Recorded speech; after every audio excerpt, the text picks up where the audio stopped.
Ce sont tes photos? Ce sont tes photos? Non, malheureusement. Non, mais ce qu'il faudrait faire. Ah, c'est plus facile.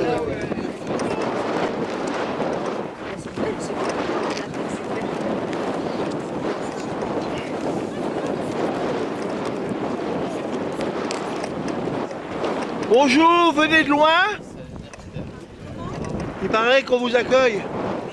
De Lorient, on vient de loin. Ah oui, c'est bien.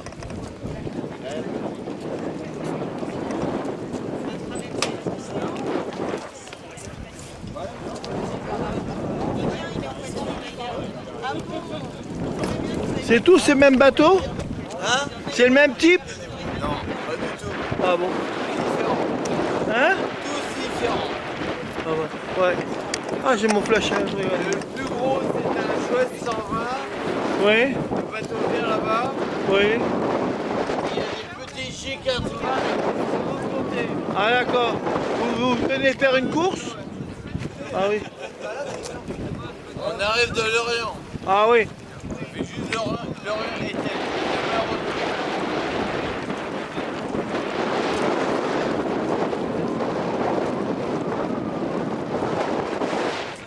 C'est la course est-elle Lorient, Lorient est-elle? Lorient était, ouais. Ah, Il retourne demain. voilà. C'est pas mal. C'est très bien. Vu le temps. La mer est forte? Au fait, qu'est-ce que c'est que la barre d'Etel? La barre d'Etel, c'est quoi? La barre d'été, c'est un banc de sable qui se déplace tout le temps. Donc c'est pour ça qu'il y a Josiane, sémaphoriste, qui guide les bateaux qui rentrent ou qui sortent de Etel. Oui. Il faut le faire à mer haute, forcément, marée haute. Et la barre se déplaçant, il n'y a qu'elle qui sait où il faut passer. La barre d'été, c'est par là-bas. Là-bas, c'est la mer. Ouais, là-bas, c'est la mer. Est-ce qu'un voilier comme le vôtre peut passer la barre d'Etel sans problème ou il faut être guidé? Ouais, il faut être guidé. Parce qu'elle La barre se déplace. elle est à fleur d'eau. Aïe, c'est très dangereux. Un peu. Ouais. Ah oui, on peut c'est beaucoup d'un bateau. Et donc, on ne peut pas rentrer à Etel si on n'a pas, Non, si on n'est pas guidé. Et c'est une pilote féminine. Exactement. Josiane. Josiane est pilote Non, c'est et Josiane connaît Ghetto. à fond la barre d'Etel. Exactement. Elle sait où elle se trouve parce qu'elle se déplace tout le temps. Mais Exact. comment arrive-t-elle à savoir comment elle se déplace Alors tout le temps? là, il faudra lui demander. Et vous prenez une VHF, notre amie Stéphanie va Oui. vous prêter une VHF, et sur le canal 13, vous aurez Josiane Oui. qui guide les bateaux sur le canal VHF 13. Ah, elle ne se déplace pas, elle le guide sur le canal. Et au sémaphore par là-bas. Alors vous avez il faut avoir un GPS alors pour être guidé. Non, elle nous dit va à gauche, va à droite. Elle vous voit alors? Elle est là-bas. Ah oui, elle est en vision. vision, Ouais. voilà. Heureusement, hein, c'est extrêmement dangereux. C'est là où les Allemands ont perdu beaucoup de bateaux. Je ne suis pas historien, je ne sais Oui. pas. Un historien nous racontait que les Allemands avaient été très surpris par la barre d'Etel.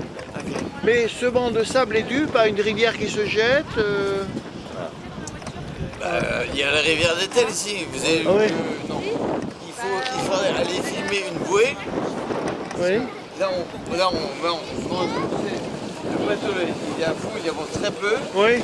Si on met une bouée sur la rivière, vous la verrez, elle sera Ah oui, je avancée. vois d'ailleurs que le bateau avance très peu. Mais quand vous rentrez à la voile, vous arrivez quand même à vaincre le courant? Ça dépend dans quel sens il est. Ah oui. Des fois, il y a pas assez de vent, donc on oublie de mettre le moteur, sinon on recule. Ah oui. Il y a au moins 6-7 nœuds de courant ici, donc c'est un peu violent. Si on tombe dans l'eau, on est entraîné. Bien sûr, sur le là, on va vous chercher là-bas. En hélico. Ah ouais. Ah oui. Donc c'est toute la rivière d'Etel Oui. qui déplace ce fameux banc de sable. Ah d'accord. Et ça, c'est la rivière d'Etel. Ouais. Ah oui. Mais c'est dangereux. Hein. Ouais. Bah, il y a une exposition dessus, il y a certaines photos où on voit toute la rivière d'Etel. Et il y a eu l'accident du bateau. Il y a un bateau qui a été accidenté dans les années 60 en secourant le docteur Bompard qui faisait un essai d'embarcation. Bombard. Bombard. Et qu'est-ce qui s'est passé? Je veux dire, ils sont des cordes sont pris dans les hélices ou c'est la barre d'étel qu'ils ont foutu en l'air? Non, c'est pas là-bas, je pense que ils ont fait un test, un essai de sautage, et avec son nouveau bombard, justement, bombard son radeau de survie, et après je sais pas ce qui s'est passé exactement, je n'étais pas là, mais tout s'est mis 9 morts. Mais ce qui est certain, c'est que demain on le saura, parce que demain on va aller visiter l'aspect historique de cela. Okay. Alors là, je filme Ethel et sa barre. La barre, c'est là-bas. Ouais. On la voit à l'œil nu? Non. C'est là, entre les deux phares, là-bas. Oui, c'est à l'embouchure, là, qu'on voit. Oui. Ah, l'embouchure. Oh, j'ai un zoom très puissant.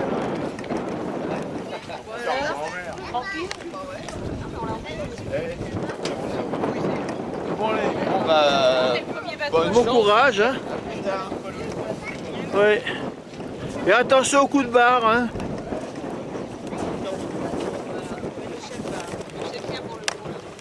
Alors, attention au coup de barre.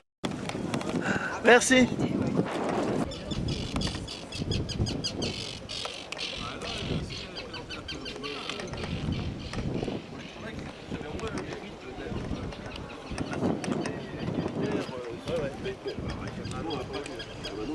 Après, effectivement, il y avait des...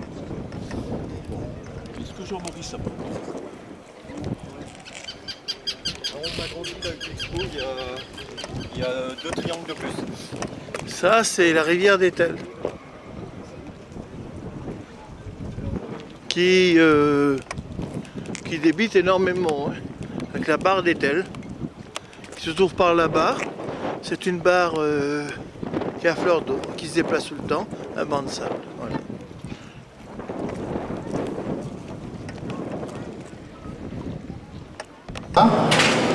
Je voulais aussi remercier les peintres. Je crois qu'il y a des peintres qui sont là, qui ont fait des tableaux dans le coin. Personnellement, j'aime beaucoup la peinture. Vous savez que les hommes ont appris à peindre longtemps avant d'apprendre à écrire, et que la peinture est le langage universel.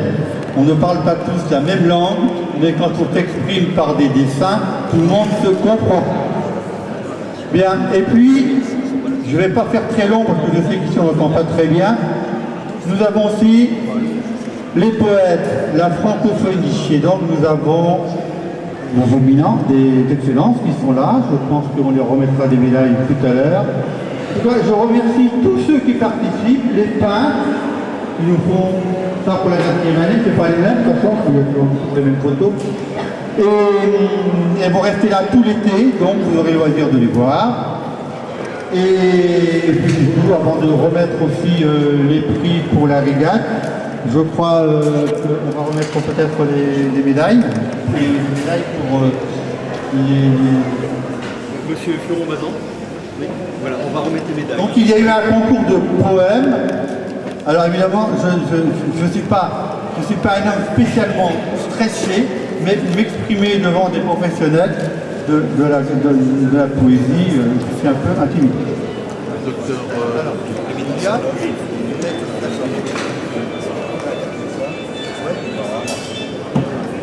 Docteur, oui, il y en a 2. J'ai mon ami. Est-ce que La Bulgarie.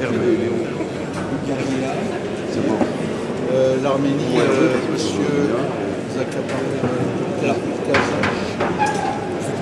donc la Bulgarie, c'est le cinéma. Ouais. Ça, c'est le cinéma. Voilà. Donc je vais appeler monsieur. Alors, Je vais appeler monsieur Todor Ivanov.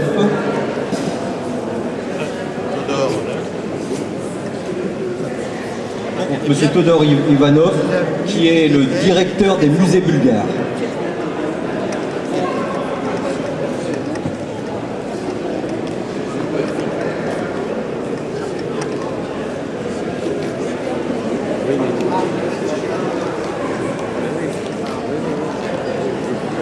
Alors, vous portez haut et fort et loin notre belle langue française et nous vous remercions de votre passage à Ethel. Voilà.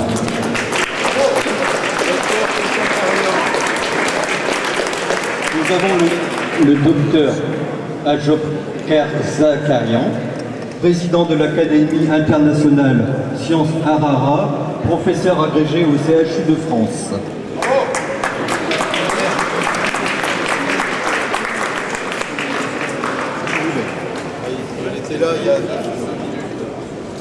Alors, monsieur le docteur Kerkia Charian.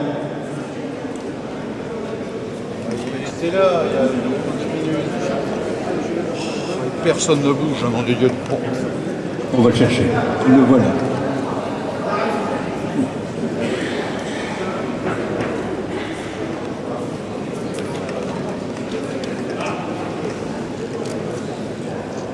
Monsieur, vous pouvez avancer, s'il vous plaît. Bravo. La ville d'Étel est très heureuse de vous faire citer l'honneur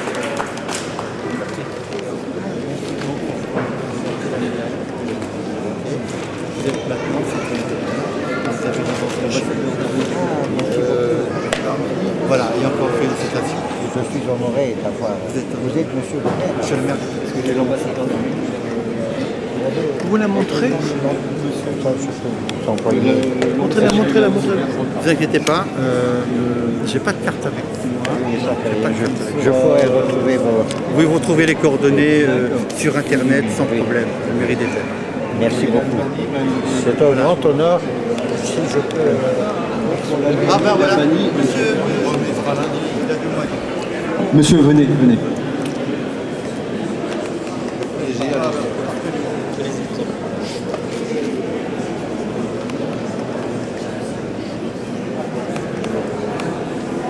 Mesdames, Mesdemoiselles, Monsieur le maire, Mesdames, Mesdemoiselles, Messieurs, permettez-moi d'abord de vous remercier pour cette distinction qui honore non seulement ma participation à cette manifestation, mais également l'Académie internationale des sciences Ararat, un organisme qui est affilié à l'UNESCO et dont j'assure la présidence depuis plus de 25 ans. Permettez-moi donc à cette occasion peut-être de rappeler les activités de notre Académie internationale des sciences Ararat, fondée bien entendu à Paris, à travers les congrès que nous avons organisés, non seulement à l'UNESCO, mais également dans différentes universités dans le monde, notamment à Los Angeles, également à Venise, à Beyrouth, mais aussi à l'Académie des sciences, l'Institut de France à Paris, l'Académie nationale de médecine. Je suis moi-même professeur agrégé de chirurgie des hôpitaux de Paris, et également dernièrement à la mairie de Paris, où j'ai eu l'honneur justement d'organiser ce congrès international avec la participation également de M. Olivier Bozan, qui est venu également nous parler à cette occasion de Jean-Jacques Rousseau, puisque c'est également le 300e anniversaire de Jean-Jacques Rousseau, mais aussi de Sayat Nova, un grand compositeur arménien dont c'est également le tricentenaire. Donc ça a été une réussite particulièrement importante. Je ne veux pas prendre trop de votre temps précieux. Je suis honoré donc de cette participation et j'espère qu'on aura l'occasion de collaborer de manière plus efficace à l'avenir. Merci beaucoup.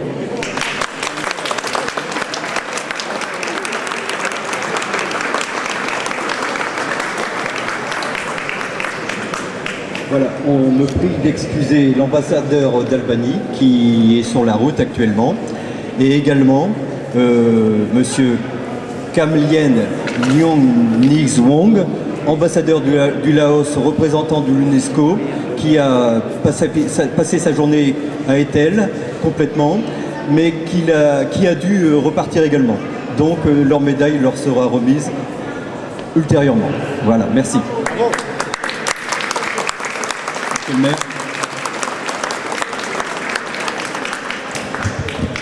Bon, eh bien, bravo les poètes. Moi, j'ai essayé de faire de la poésie quand j'étais gamin. J'ai abandonné rapidement. Je pense que la poésie y a beaucoup gagné. Donc maintenant, on va voir la régate de Lorient-Etel, la traditionnelle régate de Lorient-Etel.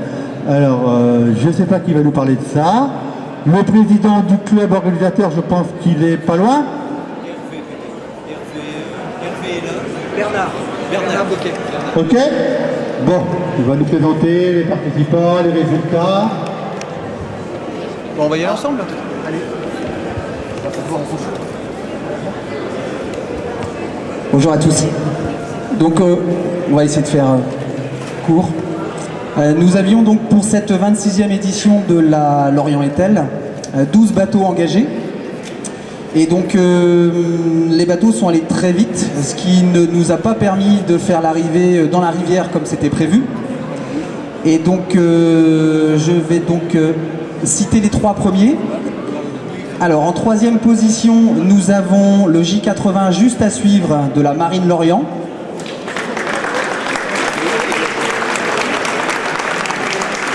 Ensuite, en 2e position, toujours un J80 et toujours de la Marine Lorient, Javelot Marine Lorient.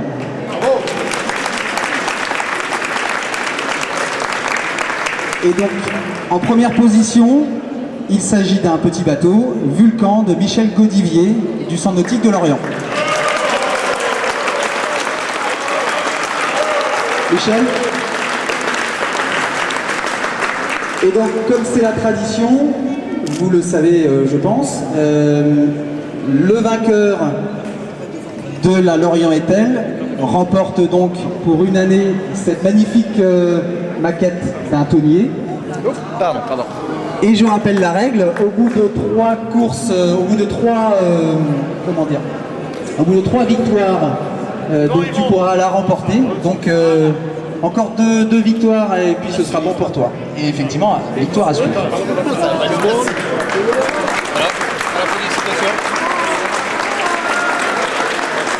Bravo Michel. Et comme c'est la tradition aussi sur la Lorient-Etel, nous avons un prix spécial qui récompense le bateau avec à bord donc le plus grand nombre de femmes à bord. Voilà. Pour moi, les demoiselles. Et donc il s'agit du bateau Lisven de Bernard Boquet.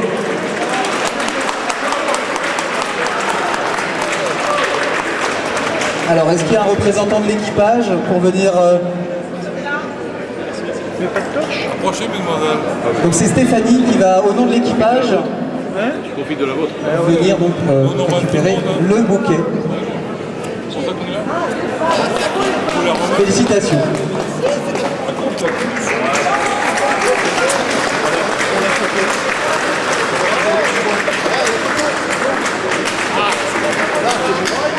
Ah, on est content là. Ça va mieux, Joe. Banane.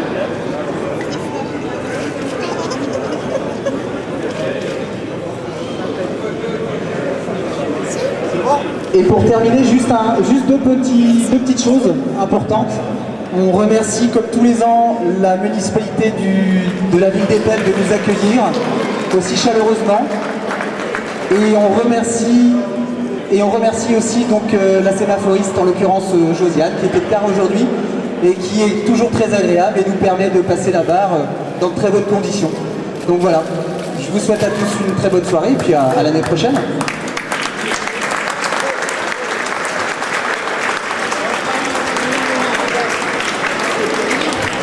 Monsieur le maire, encore une phrase. Voilà, je vais vous dire simplement une simple phrase qui va intéresser tout le monde. Je propose qu'on aille boire un pot.